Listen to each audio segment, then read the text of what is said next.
Leg spesialisnya kan ada di dalam Undang-Undang Perlindungan Anak dan Sistem Peradilan Anak sebenarnya. Nah, jadi tetap jadi anak yang seperti tadi usia yang saya katakan tadi 14, 15, 17. Kalau memang tidak tercapai kesepakatan diversi, tidak ada diversi, deadlock artinya ini, ya tetap bisa dibawa ke pengadilan. Tidak terima. Tidak terima. Karena begini, kalau kita melihat ini pembacokan ini udah ngeri. Berbeda misalnya ya saling bertengkar lah antara anak-anak di bawah yang kategori usia anak tadi, saling berantang, saling bogem biru-biru, itu biasa lah. Tapi kalau ini sudah pembacokan, ini kan sudah timbul ke penganiayaan, apalagi menimbulkan cacat ini, luka. Ini kan sebenarnya ekstrim. Maka ini sebenarnya kan bukan hal yang kita anggap biasa sebenarnya. Ini luar biasa sudah. Nah, jadi itu sebenarnya yang dapat kita lihat. Nah, makanya kalau nggak diversi, berarti masuk ke peradilan. Kira-kira di sana gambarannya seperti apa? Ini kita nggak cerita masalah kasus ini aja, tapi umum, secara umum, secara global.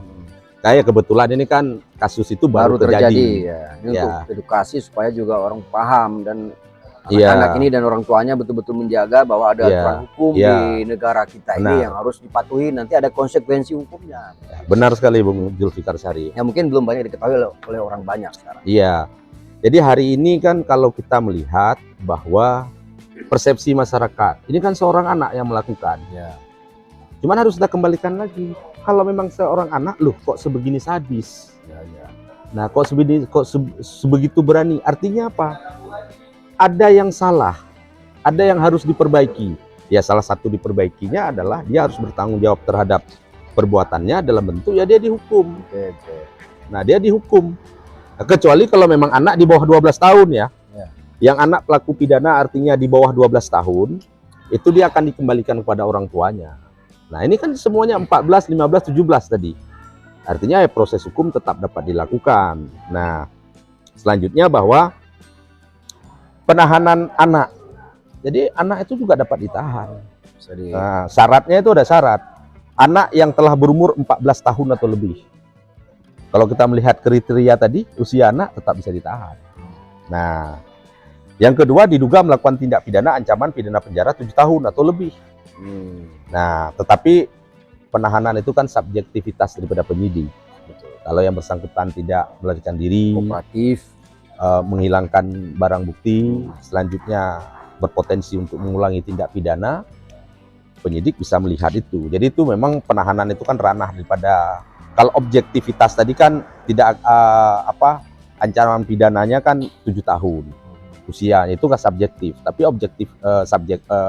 subjektivitasnya ya apakah anak akan melarikan diri? Kalau anak tidak melarikan diri ya bisa ditahan. Ada jaminan, ada jaminan artinya dari orang tua itu boleh ya. Teratur ya.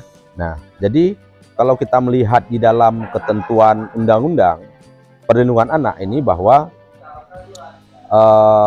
ada berbagai jenis ya kan, ada berbagai jenis sanksi yang bisa diberikan kepada anak. Mulai daripada pidana peringatan, pidana dengan syarat, pelatihan kerja, pembinaan dalam lembaga, pidana penjara, nah dan pidana-pidana tambahan lain. Artinya bervariasi. Nah, artinya variasi itu banyak. Nanti mengenai pidana apa yang cocok dijatuhkan kepada anak, ya ini nanti penyidik yang akan mengurai perkara itu secara lebih detail sesuai dengan kronologi kasus serta alat bukti dan barang bukti yang ada. Tentu ini akan dijadikan sebagai bahan untuk dijadikan sebagai bahan pemeriksaan oleh polisi yang nanti juga akan diajukan kepada kejaksaan diproses untuk menjadi bahan penuntutan.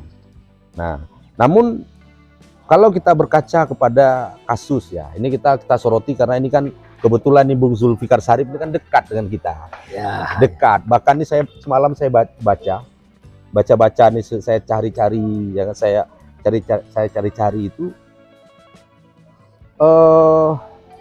ternyata emang hampir seluruh Indonesia itu fenomena ini memang marak terjadi, anak-anak muncul. Bahkan ada pembacokan. Ini kita masih ya nggak boleh kategori dibandingkan mereka. Dibandingkan kalau kita lihat daerah-daerah lain pembacokan sampai mengakibatkan kematian, meninggal dunia. Nah, ini kan lebih ngeri lagi kita. Berarti sebelum lebih parah seperti itu kita harus lakukan pencegahan dari sekarang. Nah, kebetulan saja yang terjadi di Kota Luk Semawe ini kan, kalau kita lihat Gunung Fikar Sarip ini kan ini kan ramai bersama-sama, berkomplot ini. Ya. Begitu kira-kira ya. Ya, beberapa kasus juga berkomplot. Nah, kayak geng kecil lah, geng bocil, geng bocah kecil. Tapi ngeri, bocah kecilnya ngeri. Iya. Boleh saya minum dulu? Silakan. Saya pikir kita ngobrol saja ini. Buat sahabat marginal sekalian, bahwa ada ketentuan lain juga dalam pasal 76C di dalam Undang-Undang Perlindungan Anak misalnya. Setiap orang dilarang menempatkan, membiarkan, melakukan, menyuruh, melakukan, atau turut serta melakukan kekerasan terhadap anak. Nah, ini juga korbannya kan anak-anak juga. Betul. Yang pelakunya juga anak. Anak-anak. Nah, pelakunya anak, korbannya juga anak. Maka kalau kita melihatnya itu bisa kita lihat di dalam pasal 80 Undang-Undang Perlindungan Anak. Jadi sanksinya apa? Sanksinya yang melakukan tindak pidana secara bersama-sama. Kalau istilah dalam KUHP itu pengeroyokan. Kalau istilah pasaran gangster, komplotan, gangster ya kan. Dulu saya nggak terbayang nih di Aceh, Bung. Bakalan ada geng nih di Luk Semawe. Dulu kita dengar yang banyak gang dulu ya. Yang banyak kan gang ya dulu di Kota Luk Semawe itu. Iya. Yang kita dengar geng-geng ini kan dulu kan di Bandung itu, geng motor, geng celurit, dia macam di Eropa, di Amerika. Nah, ini di Luk Semawe udah muncul geng-geng lagi. Saya dengar bahkan sudah ada beberapa geng.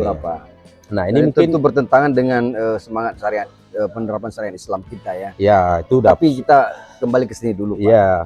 Kalau kita melihat bahwa ya ancaman pidananya 3 tahun 6 bulan itu kalau kita lihat dalam Undang-Undang Perlindungan Anak. Kalau melakukan berkelompok misalnya dipidana 3 tahun 6 bulan. Nah, denda 72 juta rupiah. Kalau misalnya korbannya luka berat. Nah, ini kan luka tadi. Luka mungkin saya nggak bisa mendefinisikan, itu nanti biar tugasnya dokter lah. Melalui visum et repertum, apabila terjadi luka berat, maka pelaku dipidana 5 tahun. Denda 100 juta. Nah, bagaimana kalau pelakunya korbannya mati, meninggal dunia? Maka dipidana penjara 15 tahun. Ini saya pikir bukan ancaman yang biasa saja nih, Bung Fikar Sarip. Ada dendanya juga. Ada denda. Denda kalau menimbulkan luka tadi, luka berat, itu dendanya itu 100 juta. Kalau meninggal dunia dendanya itu adalah 3 miliar. 3 miliar. Kira-kira ya 3 miliar itu bukan jumlah uang sedikit 3 miliar tuh kalau ditukar jadi uang koin, uang logam, masukkan ke karung, lempar ke orang meninggal. Dilempar ke kita meninggal. Berat itu. Ya, berat. Nah, selanjutnya kalau kita lihat di dalam pasal 170. Ya, masih Undang-Undang Perlindungan Anak. Ini KUHP. Ini kalau tadi yang pasal 80. Ya, ini kan saya baca di Undang-Undang Perlindungan Anak. Undang Perlindungan Anak. Nah, sekarang KUHP 170 KUHP. Ini pasal-pasal ini sebenarnya saya adopsi dari berbagai berita yang ada di Luk Semawe lah.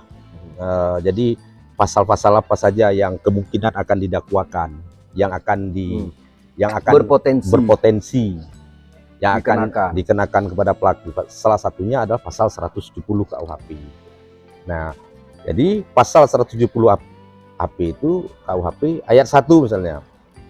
Barang siapa secara bersama-sama di muka umum melakukan kekerasan terhadap orang atau barang. 170 tentang pengeroyokan ya. Tentang pengeroyokan. Maka itu diancam selama-lamanya 5 tahun 6 bulan. 5 tahun. Jadi di atas 5 tahun kan, 5 tahun 6 bulan. Ini untuk anak atau untuk orang dewasa? Untuk siapa saja pelakunya. Bisa kena ya? Bisa kena, untuk siapa saja. Ini kan barang tinggal siapa. saja nanti kita definisi anak di KUHP seperti apa. Iya. Oh gitu. Ya, jadi kalau di KUHP tadi 16 tahun. Karena di dalam KUHP itu kan yang pertama barang siapa. Barang siapa itu kan bermakna yang siapa saja.